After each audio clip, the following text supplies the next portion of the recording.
জামাই, হ্যাঁ কও কি কুচিয়াং না চলো তো আমার সঙ্গে বিটাত। কিন্তু বাবা আমার তো রোদর জায়গায় অ্যালার্জি হইকে কেরম করে যাবো? আচ্ছা তাহলে থাকো। হ্যাঁ হ্যাঁ চলো যাও। আল্লাহ ছেচরা জামাই।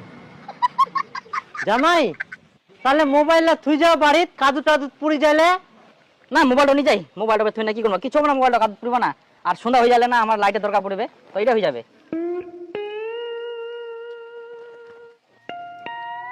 দেখ জামাই বাড়ি থাকিল তখন দুটা মানুষ জানিল, আর এখন যা ঘাস কাটিবা গোটা গ্রামের লোক তো জানিবে যে মোর জামাই বেহার আগে আসি শ্বশুর বাড়ি এতদিন থাকি যা।